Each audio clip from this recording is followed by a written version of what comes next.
여러분 안녕하십니까? 국가정보원과 경찰이 민주노총 전현직 간부들에 대한 강제 수사에 나섰습니다. 국가보안법 위반의 혐의를 둔 수사입니다. 서울과 전남, 제주 등 최소 4곳에서 동시 압수수색이 이뤄졌고 여기에 민주노총 본부까지 포함되면서 한때 충돌이 벌어졌습니다. 먼저 윤수환 기자의 보도입니다. 오늘 오전 서울 정동 민주노총 사무실에 국가정보원과 경찰 수사관들이 들이닥쳤습니다.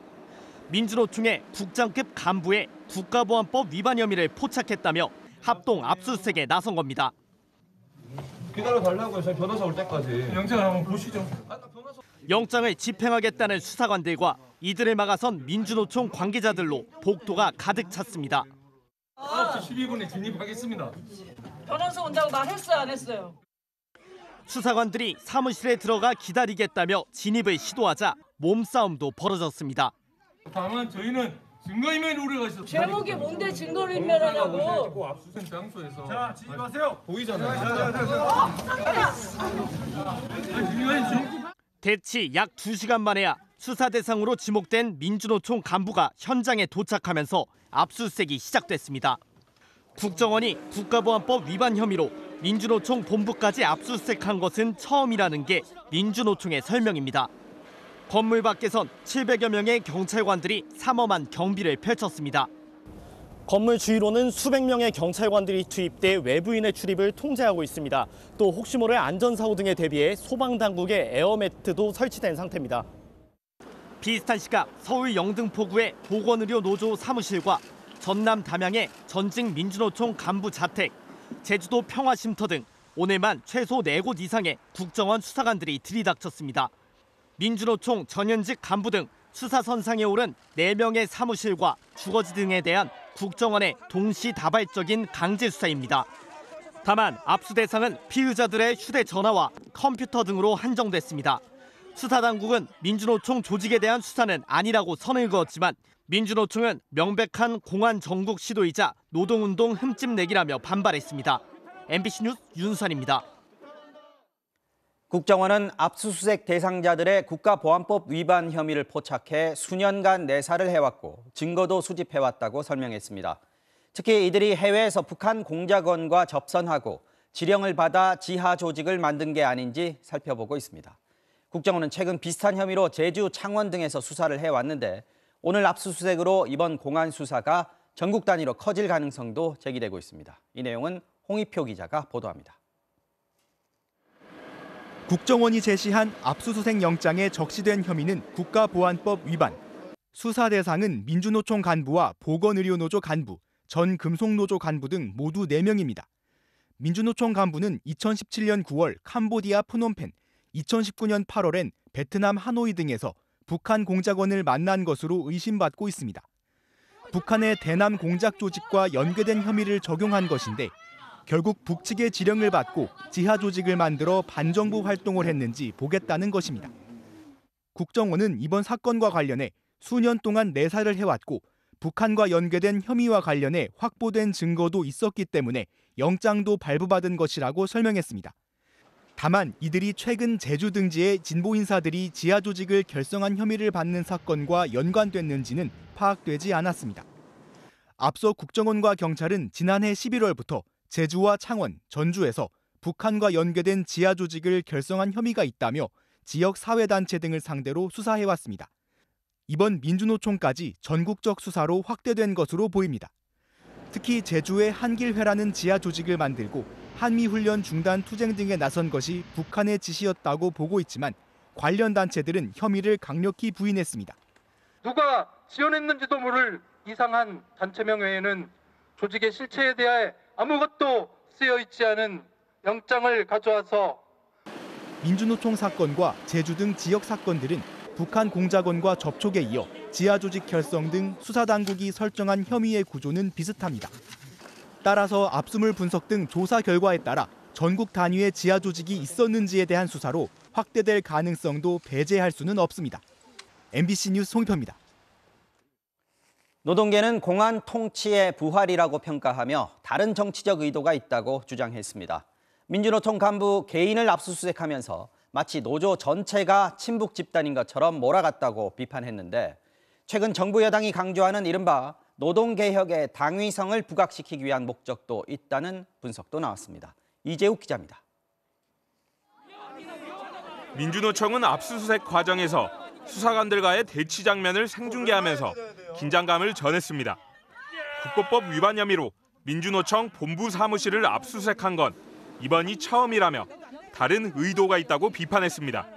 윤석열 대통령이 아랍에미리에이트 가가지고 또 말실수해서 엄청나게 국내가 좀 시끌시끌해지는 상황. 오늘 이 민주노총에 대한 압수수색으로 이것들은 싹 사라졌습니다. 국내외에서의 정치적 위기를 모면하기 위해 특정 개인이 아닌 노조에 대한 대대적 공세를 가했다는 입장입니다. 민주노총은 윤석열 정부의 무능과 실정을 가리기 위해 공안 통치의 부활로 우리 사회를 퇴행시켰다고 지적했습니다. 한국노총도 한 명 압수수색하는데 누가 봐도 과해 보이는 압수수색의 저희가 의심스럽다며 노조를 빨갱이 집단으로 몰아간다고 성명을 냈습니다. 이번 정권 들어 여권은 이미 수차례 민주노총과 북한을 엮어 비판해왔습니다. 지난해 말 화물연대 파업 국면, 국민의힘 권성동 의원은 민주노총 파업의 본질은 종북으로 점철된 정치투쟁이라고 주장했고 조선노동당 이중대라는 원색적 비난도 있었습니다. 민노총 홈페이지에는 한미일 군사협력 반대, 국보법 폐지 등 북한의 주장이 그대로 올라와 있습니다. 조선노동당의 이중대가 아니라면 어떻게 이런 글들이 올라올 수 있겠습니까? 이번 대대적 압수수색은 노동개혁의 당위성을 강조하면서 노조를 핵심 대상으로 삼은 정부와 여당의 노조에 대한 강경기조와 무관치 않다는 분석도 있습니다. 가장 국민적인 지지를 끌어내기 좋은 북한에 대한 시민들의 어떤 공포심, 적개심, 두려움 이런 걸 한편으로는 동원하면서 이제 단계별로 이렇게 단합의 강도를 높일 텐데 악화일로를 걷던 노정 관계는 국정원의 이번 압수수색으로 더욱 극단을 향해 달려가고 있습니다. MBC 뉴스 이재욱입니다. 자, 제주도를 시작으로 경남 창원과 전북 전주 그리고 오늘 서울 민주노총 본부에 이르기까지 국정원이 개시한 이른바 간첩단 수사. 파장이 어디까지 갈지 지금으로선 예단하기가 쉽지 않습니다. 외교안보팀 엄진 기자와 몇 가지 궁금한 점 좀 더 짚어보겠습니다. 엄 기자. 네. 자, 이번 수사 대상이 꽤 많은 것 같은데 이게 국정원의 수사가 어느 정도 진행됐는지 이게 간첩단이라고 부를 수 있을 만한 정도까지 되는지요? 네, 현재까지 수사 대상이 된 시민단체와 진보정당 관계자가 숫자로는 20명이 넘습니다. 법원에서 압수수색 영장을 발부받을 만큼 이미 국정원이 확보한 증거가 있다. 이게 국정원의 공식적인 설명인데요. 해외에서 북한의 인사를 만났고 이 북한 인사가 예전에 225국이라고 부르던 북한의 대남 공작 조직, 문화 교류국 인사로 지금 보고 있다는 것이고요. 문화 교류국이요. 네, 이후에 암호 프로그램 등을 통해서 북한과 연락을 주고받은 정황도 일부는 포착한 것으로 전해졌습니다.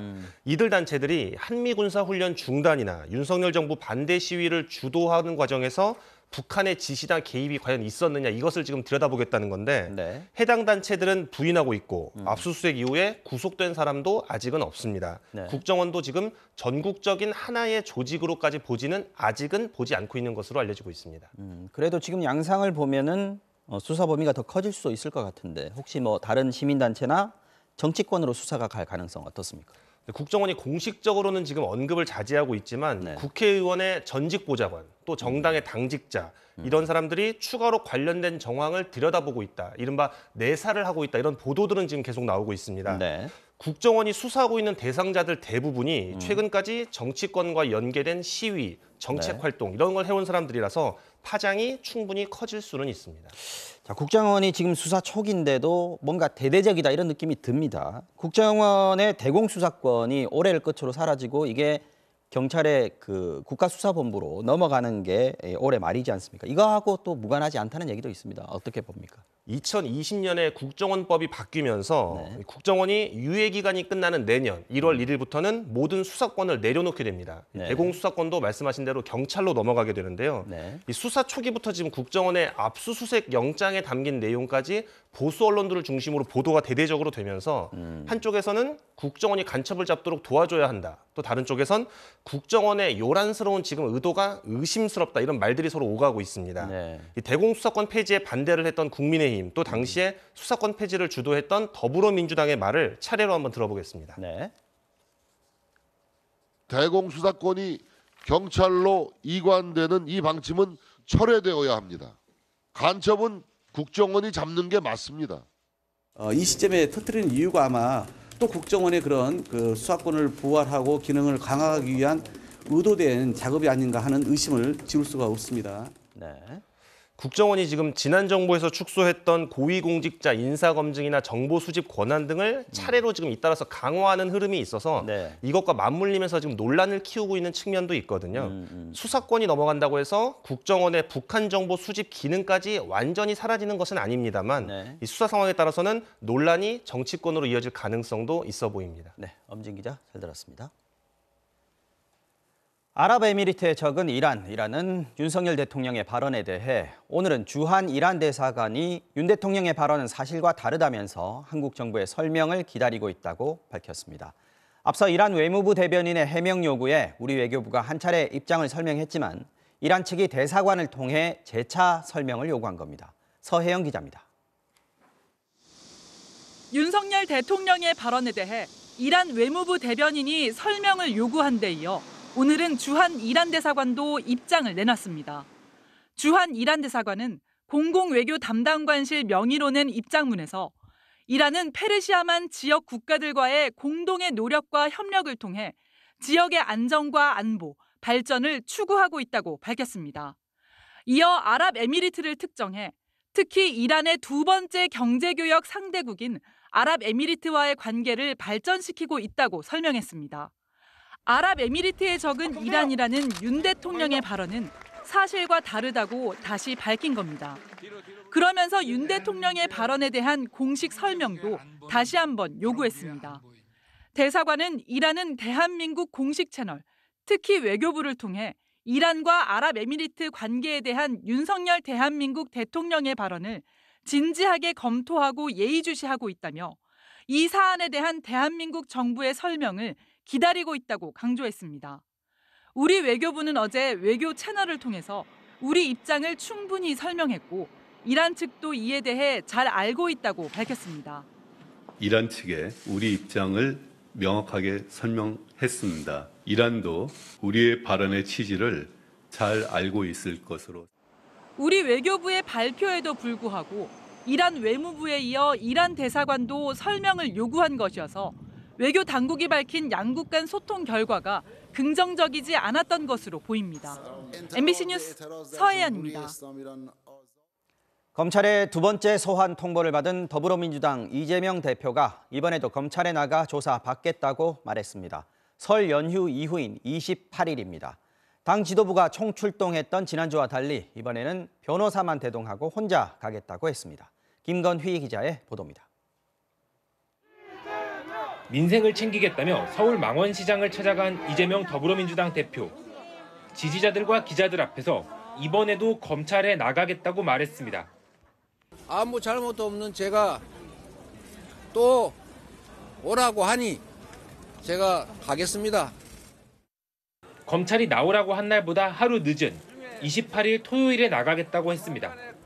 지난주 성남지청에 나갈 때는 당 지도부와 의원들이 총출동했지만 이번에는 논란을 의식한 듯 혼자 가겠다고 했습니다. 우리 당내 국회의원 여러분들은 애정도 많으시고 관심도 많으시지만 제가 변호사 한 분 대동하고 가서 당당하게 맞서도록 하겠습니다. 하지만 윤석열 정부와 검찰에 대한 강한 비판은 이어갔습니다. 참으로 뻔뻔하고 국민이 뭐라 하든 상관하지 않겠다. 오로지 내가 가진 권력 내 마음대로 행사하겠다. 이런 독재적 행태를 확실하게 보이고 있습니다. 대장동 개발 의혹에 대해서도 다시 적극 해명했습니다. 민간 개발하지 않고 공공 개발해서 개발이 조금이라도 더 환수하려고 최선을 다해 노력했고 성남 시민을 위해서 환수한 게 배임죄입니까? 뭐 어떻게 하라는 것입니까? 국민의힘은 궤변이라고 비난했습니다. 길바닥에서 거짓 논리로 국민의 마음을 흔들지 말고 수사에 충실히 협조하길 바랍니다. 민주당 안에서는 모욕주기 소환에 또 나갈 필요 없다는 의견도 있었지만 이재명 대표는 이번에도 나가기로 했습니다. 안 나갈 경우 비판 여론도 부담이지만 검찰의 전방위 압박을 정면 돌파해보겠다는 뜻도 읽힙니다. MBC 뉴스 김건희입니다. 이재명 대표 이름이 거론되는 또 하나의 수사가 있죠. 어제 태국에서 압송된 쌍방울그룹 김성태 전 회장에 대한 검찰 조사가 이틀째 이어지고 있습니다. 검찰이 곧 구속영장을 청구할 것으로 예상되는데 수원지검 연결해 보겠습니다. 자, 김민영 기자, 체포 시한이 몇 시간 안 남았습니다. 그 전에 구속영장을 청구할 것 같은데 어떤가요? 네, 아직 구속영장 청구 소식은 들리지 않고 있습니다. 김성태 전 회장은 어제 새벽 방콕의 공항에서 항공기에 오르자마자 체포됐고 체포 시한은 내일 새벽 2시 40분까지입니다. 7시간 정도 남았으니까 검찰이 곧 구속영장을 청구할 겁니다. 강도 높은 조사는 이틀째 이어지고 있습니다. 어제 자정까지 13시간 조사했고 김 전 회장이 구치소에서 귀국 첫 밤을 보내고 다시 아침 10시 조사가 재개돼서 오늘도 10시간째 계속되고 있습니다. 김 전 회장은 진술을 거부하지 않고 자신의 입장을 설명하고 있습니다. 특히 작년 12월 태국 파타야에서 체포된 재무이사에게 귀국하지 말라고 시켰는지 묻는 질문에는 자신과 전혀 관계없다며 적극적으로 주장했다고 합니다. 자, 김 전 회장이 해외로 도피했던 8달 동안 이미 여러 사람이 수사를 받아왔고 그만큼 검찰 조사도 많이 이루어졌을 텐데 김 전 회장 구속영장에는 어떤 혐의들이 담기게 될까요? 네, 횡령, 배임, 뇌물 등 다양한 혐의가 적시될 걸로 보이는데요. 앞으로 수사 핵심은 돈의 흐름입니다. 쌍방울은 지난 2018년과 2019년 각각 100억 원씩 전환사채를 발행했고 이걸 김 전 회장과 친인척의 유령 회사들이 전환사채로 사들였습니다. 이 과정에서 돈을 빼돌려 비자금을 만들고 회사에 수천억 원대 손실을 끼쳤다. 이게 김 전 회장 혐의의 가장 큰 줄기입니다. 비자금을 조성했다면 어디에 썼는지 사용처 조사가 이어질 텐데 이재명 대표 변호사비가 등장할지도 지켜봐야겠습니다. 김 전 회장은 또 2019년 중국 단둥에서 대북 사업권 대가로 북측에 640만 달러를 불법 송금한 혐의, 또 대북 사업에 관여한 이화영 전 경기도 평화부지사에게 수억 원대 뇌물을 준 혐의도 받고 있습니다. 김 전 회장은 비자금 조성이나 뇌물 등 혐의는 모두 사실이 아니라고 부인했는데요. 그러면서도 구속영장이 청구되면 실질 심사를 포기하고 수사에 협조하겠다는 뜻도 이미 밝힌 걸로 전해졌습니다. 지금까지 수원지검에서 전해드렸습니다.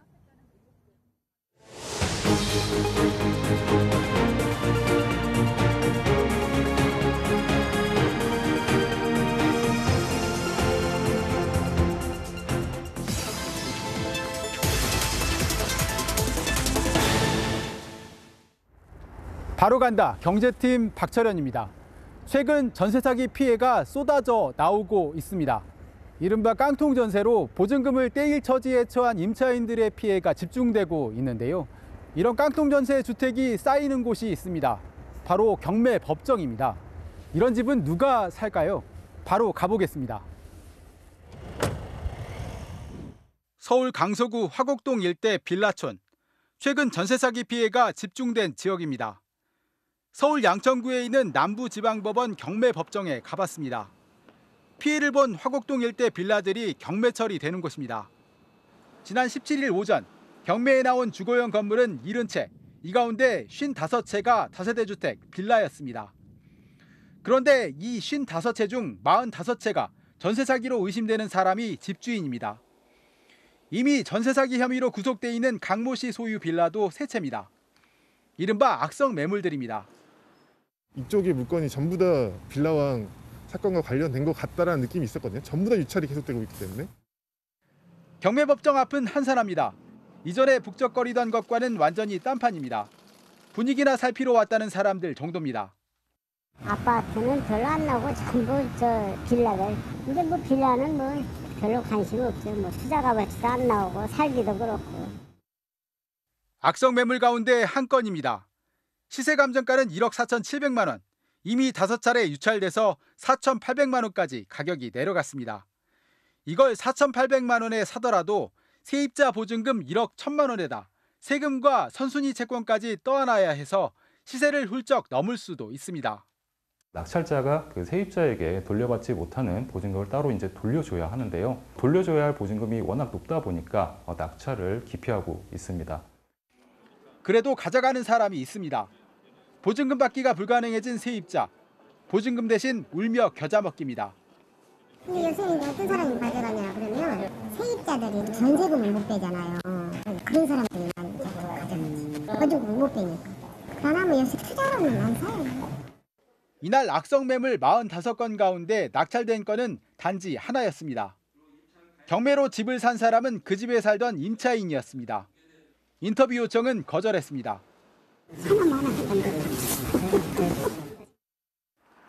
인천의 한 아파트 단지.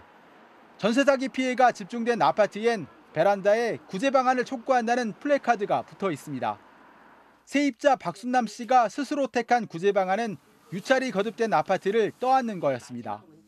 이 한겨울에 저희 자녀랑 어딜 가서 어디서 또 살아야 되나 이렇게 생각하니까 그런 마음으로 입찰을 했는데 된 거죠. 기약 없는 보증금 돌려받기를 기다리며 계속 세입자로 살든지 반강제로 집주인이 되든지 다른 방법은 없습니다.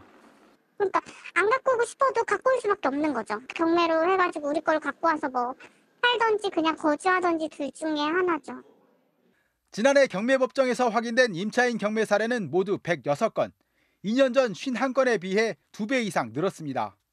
그나마 경매 과정에서 법원이 낙찰자를 임차인이라고 언급한 경우로 실제로 임차인이 낙찰받은 사례는 이보다 훨씬 많을 것으로 경매업계는 보고 있습니다.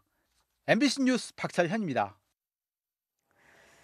깡통 전세를 소유한 이른바 빌라왕이 숨졌을 경우 세입자들이 보증금을 돌려받는데 시간이 많이 걸려서 피해를 보고 있죠. 이런 문제를 해결하기 위해서 정부가 집주인이 사망을 했을 때도 세입자가 신속하게 임차권 등기를 할 수 있도록 하기로 했습니다. 지금은 임차권 등기를 하려면 집주인에게 반드시 알려야 해서 집주인이 숨진 경우 상속이 정리될 때까지 기다려야 했는데요. 앞으로는 집주인에게 알렸는지 여부와 상관없이 임차권 등기를 할 수 있게 됩니다. 정부는 새로 고친 법안을 다음 달 국회에 제출할 예정입니다. 작년 말까지만 해도 5% 넘는 이자를 주겠다는 예금 상품들이 많았는데 요즘은 4%대도 시중은행에서 찾기가 어렵습니다. 대신 대출금리는 여전히 고공행진 중이죠. 이자 장사가 너무 심한 거 아니냐 이런 비판이 잇따르자 은행들이 뒤늦게 대출금리를 낮추기 시작했습니다. 배주환 기자가 취재했습니다. 새해 인사차 은행장들을 불러 모은 금융감독원장은 무엇보다 가계부채 관리를 강조했습니다. 1년 사이 확 불어난 이자로 인한 고통을 최대한 덜어달라는 겁니다. 분할 상환 대출 확대, 변동금리 대출 비중 축소 등 대출 구조 개선에 적극 노력해 주셨으면 감사하겠습니다. 신용도가 높아지면 대출 금리를 내릴 수 있는 금리 인하 요구권도 적극적으로 시행해 달라고 당부했습니다. 금리 부담을 줄여나갈 수 있도록 금리 인하 요구권 활성화 내지는 실효화 노력도 계속해 주셨으면 합니다. 금융당국은 대출 금리 인하 압박을 계속하고 있지만 대출 금리는 새해가 되고 나서야 비로소 떨어지는 모양새입니다. 이번 주 은행들은 주택담보대출 변동금리를 0.05%포인트씩 낮췄습니다. 많이 올랐더라고요. 예금금리는 대출금리만치 안 오른 것 같아요. 반면 정기예금 금리는 이미 4% 아래로 떨어진 상태입니다.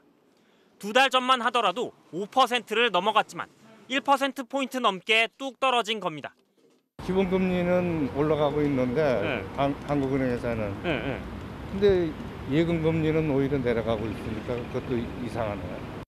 지난해 3분기까지 국내 시중은행들이 이자 장사로 벌어들인 돈만 40조 6천억 원. 1년 전과 비교해 20.3%나 늘어났습니다. 금리가 오를 때는 대출부터 올리더니 내릴 때는 예금부터 내렸다는 뜻입니다.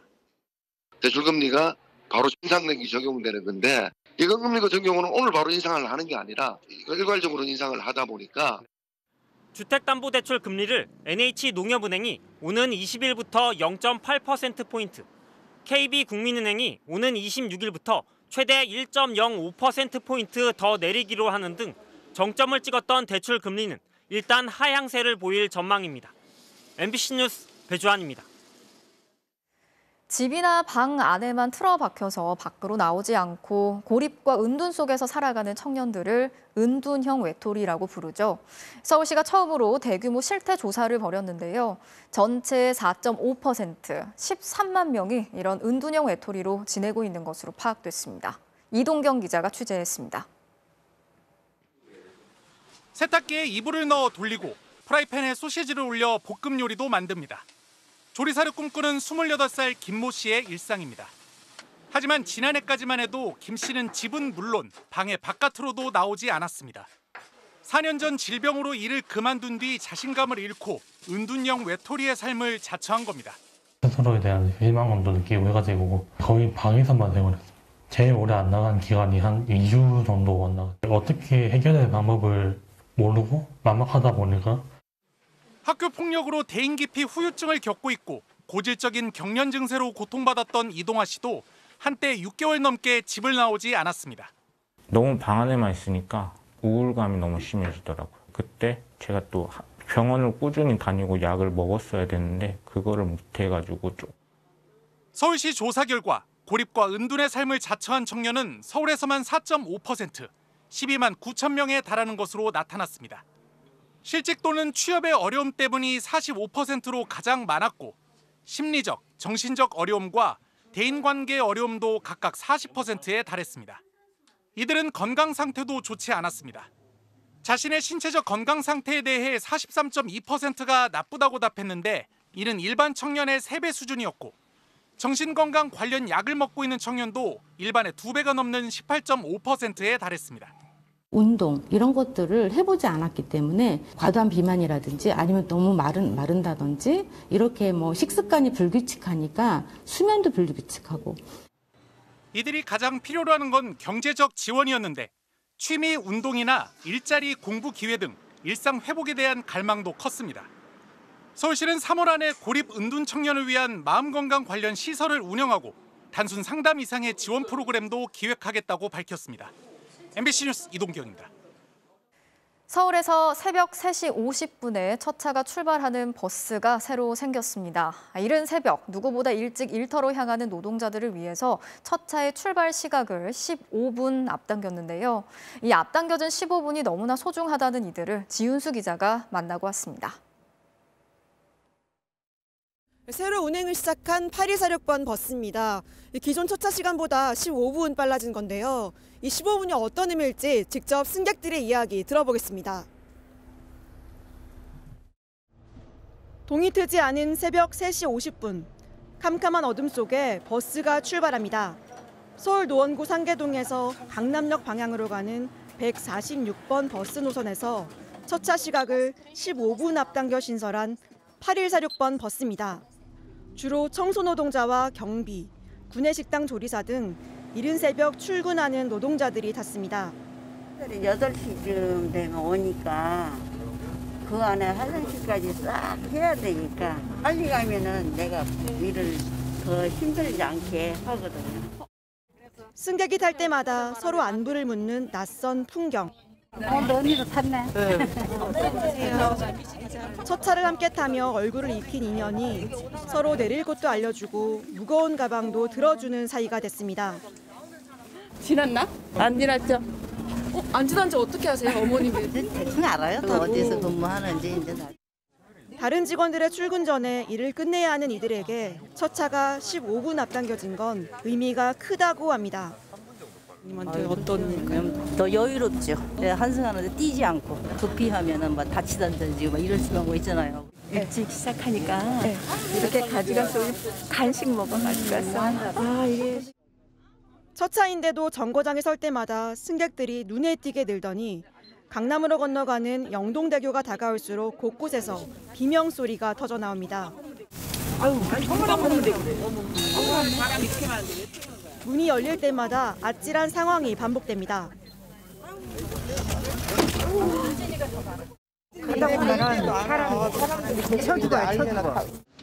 청담역부터 우르르 내리기 시작하는 승객들. 종점까지 1시간 40분이 걸렸습니다. 이 차를 모는 버스기사도 정년이 지났지만 첫 차만 운행하는 기사로 1년간 계약했습니다. 저도 지금 많이 안 늦었거든요. 조금만 늦으면 늦게 온다고들 그러니까 첫 차들을 안 하려고 해요. 새벽부터 고된 노동에 나서는 8146번 승객들은 보통 오후 4시부터 6시 사이 퇴근하고 다시 새벽 2, 3시면 눈을 띱니다. MBC 뉴스 지윤수입니다.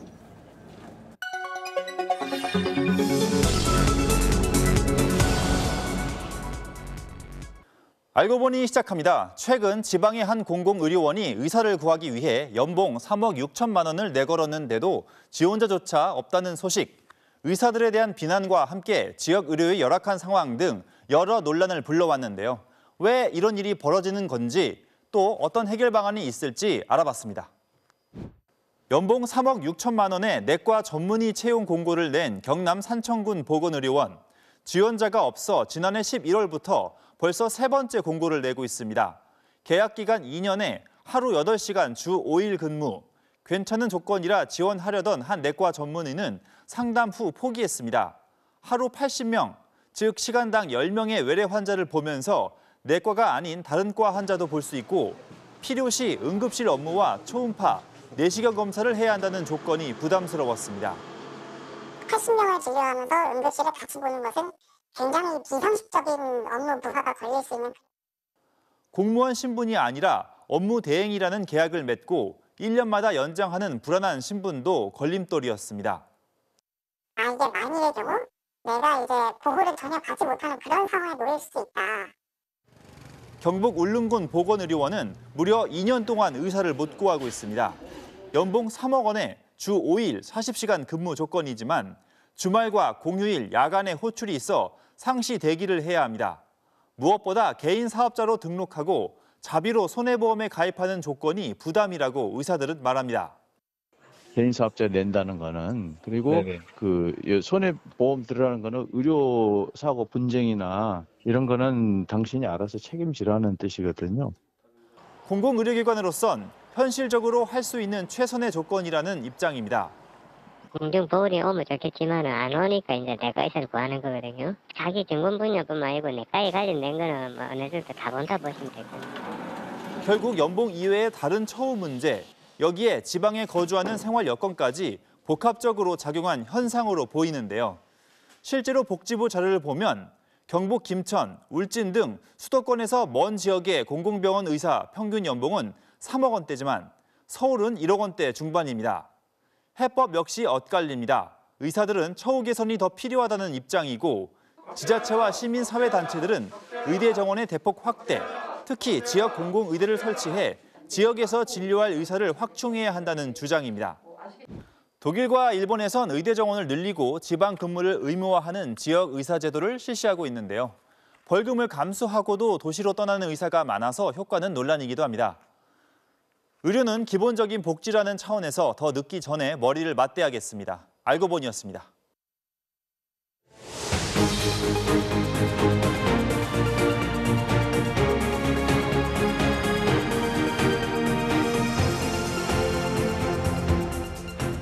어제 경기도 고양시의 한 가구 공장에서 불이 났습니다. 이 공장 사장인 50대 남성이 숨진 채 발견됐는데 불을 지른 사람을 잡고 보니 그의 20대 아들이었습니다. 경찰에 체포된 아들은 왜 그랬는지 말하지 않고 있다고 합니다. 구나연 기자가 취재했습니다. 어제 오전 공장과 주택이 뒤섞인 경기도 고양시의 외곽 지역. 2층짜리 공장 건물 지붕에서 시꺼먼 연기가 하늘로 치솟습니다. 소방당국이 진화에 나섰지만 시뻘건 불길은 맹렬하게 타오릅니다. 쾅쾅 소리 나길래 뭐 터지는 소리 비슷하게 나길래 이제 나와봤죠. 나와보니까 이제 저쪽 건물 중간에서 불이 올라오고 있었어요. 불은 2층 중앙에서 시작된 걸로 추정되는데요. 한 층을 전부 태우고 옆 건물까지 옮겨 붙었습니다. 불이 난 건물 2층에선 가구 수선 사업을 해온 50대 남성이 숨진 채 발견됐습니다. 하루 만에 드러난 화재 원인은 다름 아닌 방화였습니다. 화재 50분 전 헬멧을 쓰고 외투를 입은 한 남성이 오토바이에서 내리더니 불이 난 건물 쪽으로 향합니다. 이후 남성이 돌아와 오토바이를 타고 떠나자 건물에서 연기가 피어오르기 시작합니다. 불 나자마자 그 오토바이 타고 도망간 사람이 있어갖고 한 50분 있다가 오토바이 나가면서 바로 불 나고 이렇게 119 신고하고. 경찰은 이 남성을 유력한 용의자로 보고 추적한 끝에 화재 현장에서 5km가량 떨어진 고양시의 한 상가에서 긴급 체포했습니다. 그런데 용의자는 숨진 남성의 아들이었습니다. 존속 살해 등의 혐의로 체포된 20대 남성은 진술을 거부하고 있는 것으로 전해졌습니다. 경찰 관계자는 용의자의 진술 거부로 범행 동기와 사건 경위 파악에 어려움을 겪고 있다며 이르면 오늘 밤 구속영장을 신청할 계획이라고 밝혔습니다. 경찰과 소방당국의 현장 합동 감식에선 아세톤 등 불이 잘 붙는 다수의 화학약품이 있었던 것으로 조사됐습니다. MBC 뉴스 구나인입니다. 대한불교 조계종이 해인사 주지 현흥 스님을 둘러싼 성추문과 관련해 조사에 착수했습니다. 조계종은 입장문에서 중앙징계위원회를 소집해 조사를 진행 중이라며 현흥 스님이 계율을 위반한 게 확인되면 엄중하게 조치할 예정이라고 밝혔습니다. 최근 현흥 스님은 성추문에 휘말려 종단의 사의를 표명했지만 조계종 총무원은 조사가 끝날 때까지 사표 처리를 보류하기로 했습니다. 전기차 업체 테슬라가 자랑하던 자율주행 기술이 조작, 과장됐다는 내부 증언이 나왔습니다. 최고 경영자 일론 머스크는 주가 조작 혐의로 재판까지 앞두고 있습니다. 곳곳에서 악재가 터지는 그야말로 사면 초가의 처지에 놓였습니다. 워싱턴에서 김수진 특파원이 전해드립니다. 지난 2016년 공개된 테슬라 모델 X의 홍보 영상. 교차로에서는 스스로 멈춰서고 마주오는 차량을 피해 좌회전도 알아서 합니다. 9분 동안 이어진 주행에서 운전자는 운전대와 엑셀, 브레이크 그 어떤 것도 조작하지 않았습니다. 운전자는 법적인 이유 때문에 운전석에 앉아 있을 뿐 차량이 스스로 운전한다. 테슬라는 자신만만하게 자신들의 자율주행 기술 오토파일럿을 이렇게 정의했습니다. 하지만 이 영상은 사실이 아니었습니다. 로이터에 따르면 자율주행 기술을 담당한 테슬라의 이사는 영상이 연출된 것이었다고 법정에서 진술했습니다. 당시 운전 경로가 사전에 차량에 입력돼 완전한 자율주행이 아니었고 영상을 찍기 전 운전자가 미리 시험 주행을 했다는 겁니다. 특히 빨간 신호등에 멈추고 파란 신호등에 출발하는 것은 당시 기술로 불가능했다며 영상은 할 수 있는 것을 보여주기보다는 앞으로 어떤 기능이 가능한지 묘사하기 위해 만들어졌다고 털어놨습니다. 테슬라의 자율주행에 의존하다 발생한 사망사고는 이미 10건이 넘었고 관련 소송도 계속되고 있습니다. 테슬라의 주가 조작 재판도 본격적으로 시작됐습니다. 지난 2018년 머스크는 트위터에 테슬라를 비상장 회사로 만들겠다며 이를 위한 자금도 확보됐다는 짧은 글을 올렸습니다. 하지만 얼마 뒤 상장 폐지를 백지화했고 이 소동으로 주가가 급등락하자 주주들은 증권 사기라며 소송을 냈습니다. I think the deck is probably stacked against Musk, given that the judge has already ruled that it was a false statement, and that it's going to have to make a compelling case. 판매 부진과 주가 하락에 잇단 소송까지 이어지면서 테슬라를 둘러싼 잡음은 끊이지 않고 있습니다. 워싱턴에서 MBC 뉴스 김수진입니다.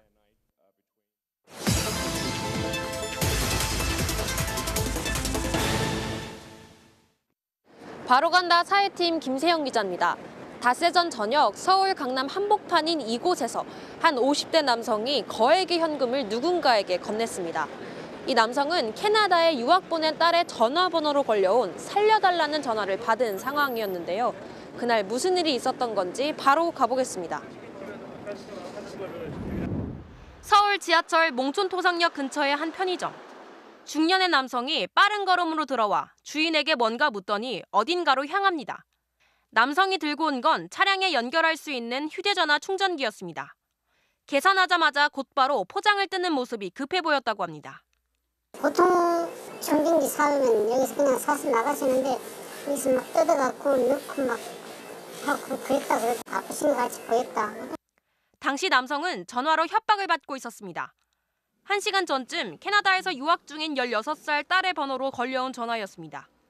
울면서 막 흐느끼면서 아빠 지금 어떤 남자가 내 방 안에 있어. 총 들고서 나를 위협하고 있어. 무서워. 울고 있는데 이제 그 남자가 전화를 딱 받더니 나는 돈이 목적이다. 강아지라고 휴대전화에 저장한 이름까지 같아 다른 의심을 하지 못했습니다. 협박범은 절대 전화를 끊지 못하게 했고 배터리가 없다고 하자 충전을 지시했습니다. 통화를 끊지 못하게 했으니까 신고는 뭐 이제 전화를 할 수 없었는데, 그리고 만약에 신고했다가 얘가 알아버리면 애를 해코지를 할까봐. 협박범의 실제 목소리입니다. 엄청 포천역 2번 출구 앞에 서 계시는데요. 지금 내가 보낸 애가 도착했거든. 가서 걔네한테 그 차 좀 펴대주고 아저씨 옆에 와서 콜록콜록 될 거예요. 애 좀 한번 통화하면 안 될까요? 전 끝나지 않았잖아.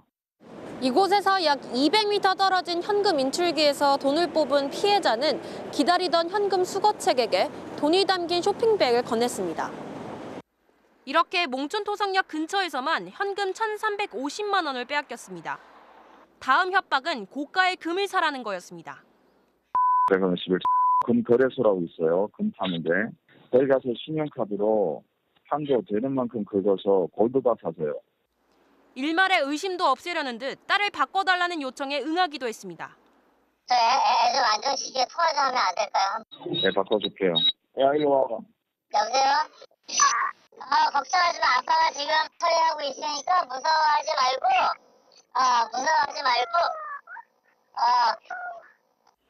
결국 협박대로 920만 원짜리 금을 샀는데 이때도 전화가 끊어지지 않게 해야 했습니다.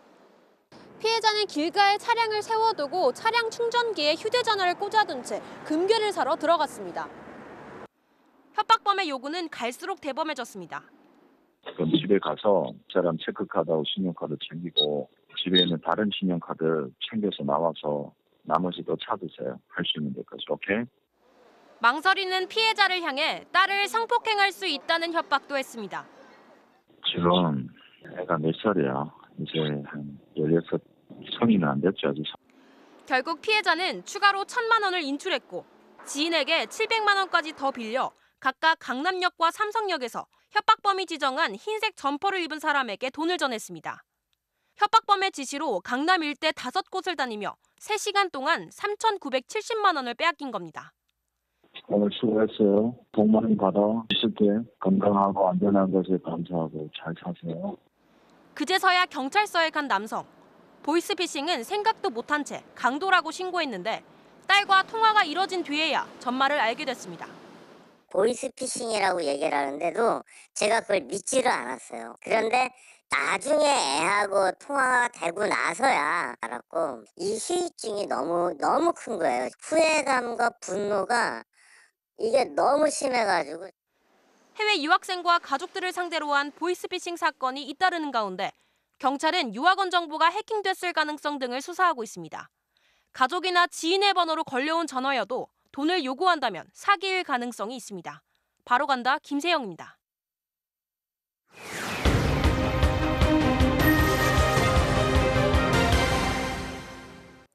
농가의 부담을 덜어주기 위해 저렴한 요금으로 전력을 공급하는 농사용 전기라는 게 있습니다. 이 전기를 농사와 관계없는 곳에 사용하는 농가를 적발한다며 한국전력이 단속에 나섰는데 황당한 단속 기준 때문에 농민들이 크게 반발하고 있다고 합니다. 제보는 MBC 김지은 기자가 현장 취재했습니다. 전남 구례의 산수유 재배 농가의 저온 창고입니다. 허가를 받고 농사용 전기를 사용해 농산물이나 식재료를 보관하고 있습니다. 그런데 2달 전 한 전 직원이 찾아와 창고를 열어보더니 불법 전기 사용이라며 60만 원의 위약금을 내라고 요구했습니다. 한켠에 있던 김치 2통이 불법이란 겁니다. 당시 5평 크기의 창고 대부분에는 이처럼 쌀과 감자가 보관돼 있었고 단속된 건 플라스틱 통에 담긴 김치뿐이었습니다. 김치는 농산물이 아닌 가공품이니 불법 전기 사용이라는 겁니다. 하지만 전기를 쓰는 3년 동안 김치를 넣으면 안 된다는 아무런 계도나 안내조차 없었습니다. 설치할 당시에는 그런 얘기를 못 듣고 자기들이 알아서 그렇게 해서 고지서를 내보냈더라고요. 다른 농가들도 김치 등을 보관했다 수십만 원에서 많게는 수백만 원의 위약금을 물었습니다. 콩도 콩만 넣어야 되고 콩을 뭘 가공했을 때는 안 되고 몇 년 동안 쓴 것까지 다 물어야 된다고 하니까. 특히 한 해 한두 건 물리던 위약금은 지난해 수십 건으로 늘었습니다. 누적 적자가 30조가 이제 뭐 그런 상황이 되기도 하고 저희도 경영 압박을 별도 이렇게 받다 보니까 작년에도 정기금 인상령이 있고. 한전 측에 단속 기준을 물었지만 없었습니다. 전기 사용 위약 사용을 했다라는 거를 하는 거지 어떤 건 언제부터 사용하는 거는 근거를 담기가 조금 어렵죠. 규정으로 만들기에는. 하지만 한전은 말려서 손질한 명태는 수산물이 아니라며 수협을 상대로 수십억 원 규모의 위약금 소송에 나섰다가 지난해 패소했습니다. 명확한 근거도 마련하지 않은 채 농민만 단속한 게 아니냐는 비판이 나옵니다. 공업용으로 사용했다면 문제 제기가 되겠지만 김치나 일부 가공식품, 생활사용품 등을 같이 저장했다고 해서 위약금을 강제로 징수하는 행위는 불법이라고. 한전이 농사용 전기 부당 사용으로 매긴 위약금은 전남 구례 지역에만 농가 63곳, 5,500만 원에 이릅니다. MBC 뉴스 임지은입니다. 조금 전 들어온 소식 전해드리겠습니다. 우크라이나 키이우 인근에서 헬기가 유치원으로 추락해서 내무장관과 차관이 숨졌습니다. 유치원에 있던 어린이들도 다수 숨진 것으로 전해지고 있는데요. 파리 조명아 특파원 연결해 보겠습니다. 자, 조 특파원, 이 사고가 언제 발생한 겁니까? 네, 이번 사고는 5시간 전쯤 발생했습니다. 전방으로 향하던 우크라이나 헬기가 수도 키이우 인근 브로바리시에 있는 유치원에 추락했습니다. 이번 추락 사고로 데니스 모나스트르스키 우크라이나 내무장관과 예브에니 내무부 1차관 등 탑승자 9명이 사망한 것으로 확인됐습니다. 이들은 내무부와 국가비상기구 소속의 고위 관료로 알려졌고 내무장관의 사망은 우크라이나 전쟁 발생 이후 최고위급 관료의 사망입니다. 또 헬기가 유치원과 14층 높이의 아파트에 떨어지면서 불이 나 어린이 3명이 사망했습니다. 현재까지 파악된 사망자는 최소 15명이며 20명 이상이 부상당한 것으로 현지 관계자들은 전했습니다. 헬기는 에어버스 유로콥터 EC-225 기종으로 알려졌으며 공무 수행을 위해 전방으로 향하고 있던 것으로 알려졌습니다. 블로디미르 젤렌스키 우크라이나 대통령은 엄청난 비극, 검은 아침이라며 애도를 표했습니다. 또 경찰과 관계기관을 동원해 정확한 피해 규모와 사고 원인 등을 조사할 것을 지시했다고 밝혔습니다. 현재까지 헬기의 추락 원인이 사고인지 러시아의 공격인지는 밝혀지지 않았습니다. 사고에 대한 러시아의 반응은 없었고 우크라이나 역시 사고 시간대 러시아의 공격 여부에 대해서는 언급하지 않고 있습니다. 지금까지 파리에서 MBC 뉴스 조명아입니다. 12구 참사 유족들을 향해서 막말을 쏟아내서 물의를 빚었던 국민의힘 시의원에 대한 제명안이 결국 부결이 됐습니다. 국민의힘 동료 시의원들이 대신 30일 출석 정지안을 통과시켰는데요. 알고 보니까 그냥 한 달 동안 유급 휴가를 가는 거나 다름없는 것으로 드러났습니다. 장영 기자가 취재했습니다. 나라 구하다 죽었냐부터 한몫 챙기려 한다 등 막말을 SNS에 잇따라 올린 국민의힘 김민아 창원시 의원. 공개 사과에 앞서도 SNS 글을 올려 진정성을 의심케 했습니다. 어젯밤부터 잠을 한숨도 못했습니다. 자기는 자식을 키우는 부모가 아닌가요? 한 달여 뒤 김 의원이 불참한 상황에서 제명 안건 처리를 위해 창원시 의회 본회의가 열렸습니다. 그런데 제명안이 상정되자 비공개로 전환되더니 결과는 부결. 제적 의원 45명 가운데 3분의 2가 찬성해야 하는데 찬성과 반대가 각각 20표로 부결된 겁니다. 창원시 의회 윤리심사자문위원회와 윤리특위가 모두 제명 결론을 내렸지만 소용없었습니다. 민주당 의원들이 항의 표시로 퇴장하자 곧바로 국민의힘 동료 의원이 제출한 징계안이 가결됐습니다. 30일 출석 정지로 가결되었음을 선포합니다. 30일 출석 정지인데 알고 보니 다음 달 16일까지 의회엔 공식 회의 일정이 없습니다. 390여만 원인 월정 수당과 의정 활동비도 그대로 받습니다. 사실상 한 달 유급 휴가나 다름없다는 지적입니다. 출석 정지 30일의 징계 결정은 참담한 결과입니다. 그 기간에 회기도 없고 몇백만 원이나 되는 세비를 받아가는 이런 행위는 결코 용납할 수 없는. 국민의힘 측은 제명 부결에 대해 김 의원이 사과했고 SNS 글은 유족 폄훼가 아닌 개인 소신이라고 밝혔고 12구 이태원 참사 경남대책회의는 유가족과 시민을 향한 3차 가해라고 비판했습니다. MBC 뉴스 장영입니다. 국민의힘 당대표 출마를 고심하고 있는 나경원 전 의원을 겨냥한 여권의 총공세가 심상치가 않습니다. 나 전 의원을 비판하는 성명서에 이름을 올린 초선 의원들이 오늘은 50명까지 늘어났습니다. 이름을 안 올리면 찝찝하다라는 말까지 나오고 있는데 당 안에서 줄 세우기라는 비판도 나왔습니다. 구민지 기자가 전해드리겠습니다. 나경원 전 의원에 대한 총공세는 전방위적입니다. 오늘은 당 대표인 비대위원장까지 나섰습니다. 대통령의 결정에 대해서 또 이런저런 뒷얘기를 양산하는 결과가 바람직하지 못하다. 큰 결례를 범한 것이다. 이른바 윤심을 등에 업은 경쟁자 김기현 의원도 가세했습니다. 나경원 전 대표가 대통령의 그 해임 결정에 대해서 이렇게 저렇게 자의적으로 해석한 것이 온당하지 못했다는 공감대가 있는 것이 아닌가. 나경원 전 의원의 사과를 요구하는 초선 의원들의 명단은 계속 불어나고 있습니다. 어제 오후만 해도 43명이었는데 저녁에는 48명, 그리고 오늘 낮에 50명이 됐습니다. 전체 국민의힘 초선 63명의 80%가 사실상 출마 포기를 요구한 셈입니다. 하지만 불만의 분위기도 읽힙니다. 먼저 아예 요청 전화도 못 받은 초선 의원. 연락을 못 받았습니다. 우린 반윤으로 찍힌 것 같습니다. 전화 받은 의원도 불만은 있었습니다. 성명서에 참여한 한 초선 의원은 이름을 안 올리는 건 찝찝하다면서 왜 이렇게 줄을 세우려고 하냐고 말했습니다. 중진 의원들 사이에서는 친윤계의 좌표 찍기에 초선 의원들이 눈치 보며 끌려갔다. 이렇게까지 집단 행동을 할 필요가 있냐는 우려도 나왔습니다. 또 다른 경쟁자 안철수 의원도 비판적입니다.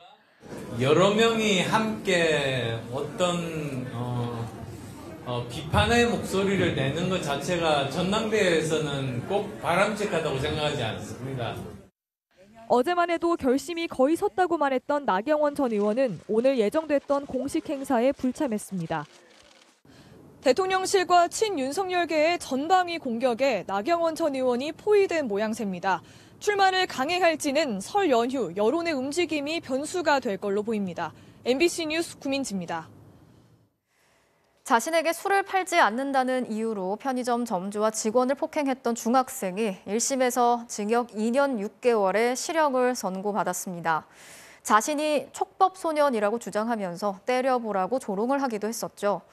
이 사건에 대한 충격으로 편의점을 닫게 된 점주는 그동안 보상은커녕 제대로 된 사과도 받지 못했습니다. 이병선 기자가 취재했습니다. 새벽 1시 중학생 16살 김모군이 편의점에 들어와 술을 팔라며 폭언과 폭행을 시작합니다. 말리는 점주도 때려 전치 8주의 중상을 입혔습니다. 또 자신은 촉법소년이라며 때려보라고 조롱하기도 했습니다. 이 중학생은 다음 날 다시 편의점을 찾아와 직원의 휴대전화를 빼앗아 달아난 뒤 자신의 SNS에 이를 자랑하기도 했습니다. 춘천지법 원주지원은 오늘 1심 선고 공판에서 상해 등의 혐의로 기소된 김군에게 징역 장기 3년, 단기 2년 6개월의 실형을 선고했습니다. 재판부는 김군이 이미 다른 사건으로 보호 처분을 받았음에도 다시 술 취한 상태로 이 같은 범행을 저질렀다며 죄를 무겁게 봤습니다. 하지만 폭행당한 점주는 일상으로 돌아가지 못했습니다. 여전히 불안 증세를 호소하고 있고 한쪽 눈은 장애 판정을 받을 가능성이 높습니다. 동공이 벗어나는 거예요. 차시가 되면 약간 복시가 생기거든요. 보상은커녕 사과조차 받지 못했습니다. 한 번 전화가 왔어, 아버지한테. 합의금이 이제 너 많다라는 식으로 얘기하더라고요. 그동안 한 번도 찾아오지 않고. 사건의 충격에서 벗어나지 못한 피해 점주는 다음 달 편의점을 그만둘 예정입니다. MBC 뉴스 이병선입니다. 활을 쏘는 궁도장에서는 음주가 엄격하게 금지돼 있지만 일부 회원들이 술판을 벌여서 사고 위험이 크다는 소식을 얼마 전에 전해드렸는데요. 이번에는 지역에서 열린 한 궁도 대회에서 출전 선수들이 술을 마시고 활을 쏜 사실이 확인됐습니다. 서윤식 기자가 전해드리겠습니다. 지난달 7일 서부 경남 5개 시군 신선 궁도 대회가 열린 경남 진주의 한 궁도장. 대회 시작 전 앞마당에서 궁도 회원 수십 명이 모여 무언가를 먹고 있습니다. 테이블 위에 놓여 있는 건 막걸리병과 맥주병. 마당 한켠엔 술병이 아예 상자째 쌓여 있고 평상에도 빈술병들이 즐비합니다. 술을 마신 일부 회원들은 곧바로 대회에 출전해 활을 잡았습니다. 개 식전부터 해가지고 대회 끝날 때까지 술을 먹었습니다. 발 쏘는 도중에 술 마시는 사람도 있고. 오발 사고로 인명피해로 이어질 수 있는 만큼 궁도장 내 음주는 엄격히 금지돼 있지만 술판에 대한 제지는 없었습니다. 그거는 거짓말할 필요 없고 왜 마시면 마셔도 그래야죠. 잔치에서 술과 고기가 빠질 수는 없죠. 그냥 한 잔 정도는 먹고 또 쏠쏠이 나이가 추우니까. 이 행사엔 진주시 체육회와 궁도협회 집행부도 참석했습니다. 진주시도 대회 개최 비용으로 200만 원을 지원했습니다. 행사 개최를 위한 보조금이 지급되고 있습니다. 저희는 개회식 참석하고 주위에 술자리나 이런 부분은 저희가 확인된 바가 없습니다. 이보다 2주일쯤 앞선 지난해 11월 인근의 또 다른 궁도장에서 일부 회원들이 술판을 벌여 진주시가 단속에 나섰습니다. 하지만 단속에도 아랑곳하지 않고 술판은 이어졌는데 이 궁도장 회원들도 이번 친선 대회에 참가했습니다. 지난주 MBC가 해당 궁도장의 음주 실태에 대해 보도하자 진주시는 그제서야 문제의 궁도장을 2주간 폐쇄하기로 결정했습니다. 대한궁도협회도 전국시도협회에 음주 금지 경고 공문을 보냈습니다. MBC 뉴스 선식입니다. 후배 검사를 지속적으로 폭행한 혐의로 재판을 받아온 김대현 전 부장검사가 2심에서 실형을 선고받고 법정 구속이 됐습니다. 김 전 부장검사는 지난 2016년 업무에 대한 부담감을 토로하면서 스스로 목숨을 끊었던 고 김홍영 검사의 상관인데요. 고인을 상습적으로 폭행한 혐의를 받고 있습니다.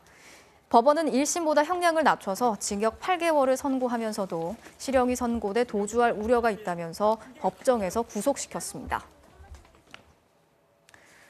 지난해 말 중국 전역에서 제로 코로나를 비판하는 시위가 벌어졌죠. 벌써 2달이 다 되어가는데 중국 공안이 당시 시위에 참가했던 사람들을 색출해서 은밀하게 체포를 하고 있다고 합니다. 베이징에서 이혜인 특파원이 취재했습니다. 지난해 11월 말 베이징 시내에서 코로나 봉쇄에 반대하는 백지 시위가 벌어졌습니다. 1989년 천안문 사태 이후 첫 대규모 시위로 반 시진핑 구호까지 나왔습니다.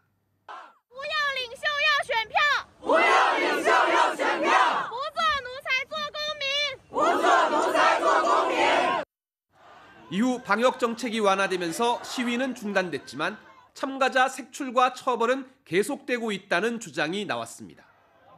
베이징대 출판사 편집자로 알려진 20대 여성은 최근 SNS에 올린 영상을 통해 시위에 함께 참가한 친구 5명이 지난달 중순부터 차례로 체포됐다고 주장했습니다. 시위 직후 경찰 조사에서 무죄로 풀려났는데도 다시 연행해 갔다며 자신도 곧 체포될 것 같아 영상을 남긴다고 밝혔습니다. 现在我委托一些朋友在我被失踪后把这段视频公之于众，也就是说，当大家看到这段视频时，我已经被警察带走了。 이 여성은 경찰이 친구들에게 죄명이 비어있는 체포영장에 서명하게 강요하고 수감 장소와 시기도 알려주지 않았다며 죄도 없이 실종되고 싶지 않다고 말했습니다. 我们想知道为什么是我们会被定罪，定罪我们的证据是什么？在没有罪证的前提下，为什么我们可以被这样轻易的带走？ 이 여성은 지난달 말 공안에 체포돼 베이징의 한 경찰서에 구금돼 있는 상태로 가족 면회도 금지된 것으로 알려졌습니다. 중국 인권문제감시단체에 따르면 지금까지 100명이 넘는 시위 참가자가 체포돼 구금된 것으로 전해졌습니다. 시위에 떠밀려 방역 정책은 바꾸더라도 시위 참가자는 그냥 두지 않겠다는 뜻으로 보입니다. 베이징에서 MBC 뉴스 이혜인입니다. 오는 3월에 열리는 WBC 한일전에서 일본의 오타니 선수가 선발 등판할 가능성이 있다고 일본 언론들이 전망했습니다. 스포츠니폰 등 일본 언론들은 3월 10일에 열리는 WBC 1라운드 한일전이 최대 승부처인 만큼 구리야마 감독이 휴식일까지 고려해 오타니를 한국전과 8강전에 내세울 가능성이 있다고 보도했습니다.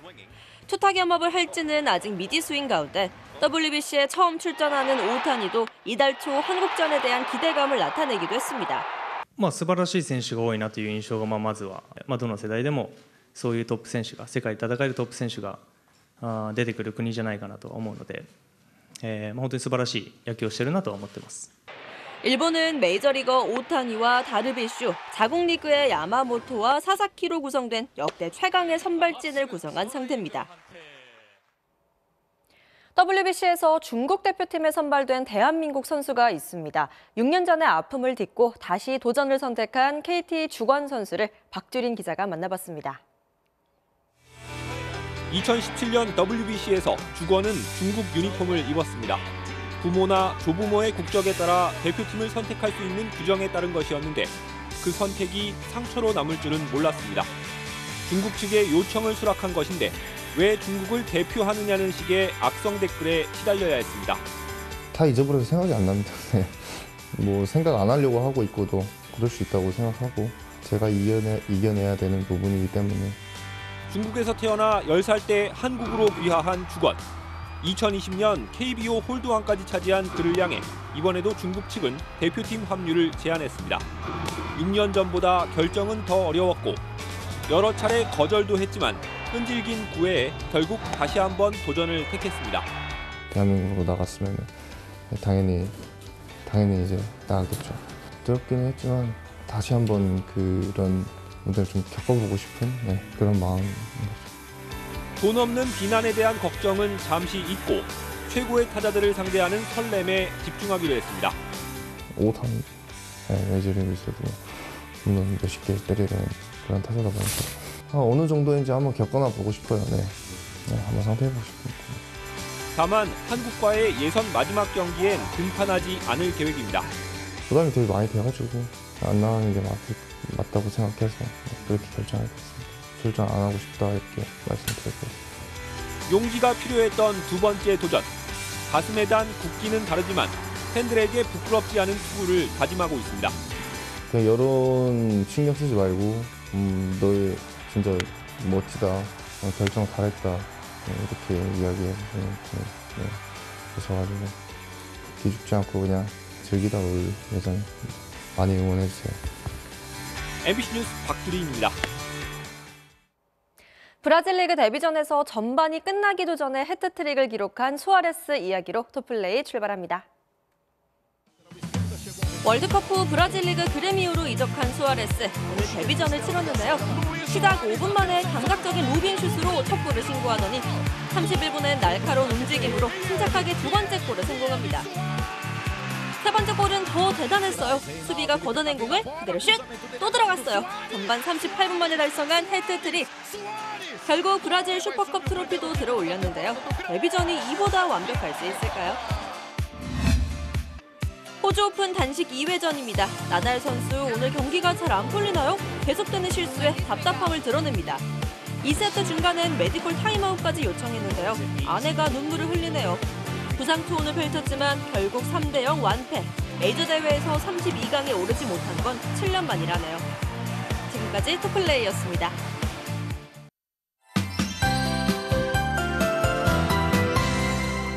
추위가 주춤하면 바로 미세먼지가 걱정이죠. 오후부터는 대기 확산으로 초미세먼지 농도가 다소 옅어졌는데요.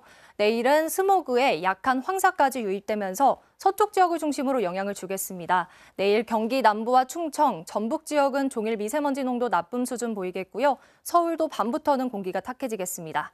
먼지는 모레 낮부터 찬바람이 강해지면서 차츰 해소되겠습니다. 내일 퇴근길 무렵부터는 수도권과 강원도를 시작으로 차츰 중부지방에 눈과 비가 내릴 텐데요.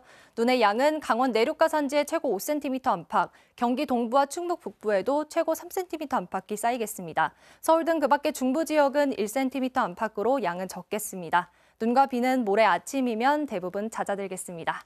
내일 전국 하늘에 구름이 가득하겠고요. 오후부터 강원 산지를 중심으로는 바람이 강하게 불겠습니다.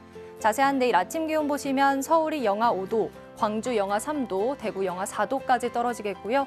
한낮 기온은 서울이 5도, 광주와 대구 6도로 오늘보다 2, 3도가량 높아지겠습니다. 모레 낮부터는 다시 영하권 강추위가 찾아오겠고요. 설 연휴 첫날 아침에는 서울의 기온이 영하 10도까지 곤두박질 치겠습니다. 날씨였습니다. 수요일 뉴스데스크 마치겠습니다. 함께해 주신 여러분 고맙습니다.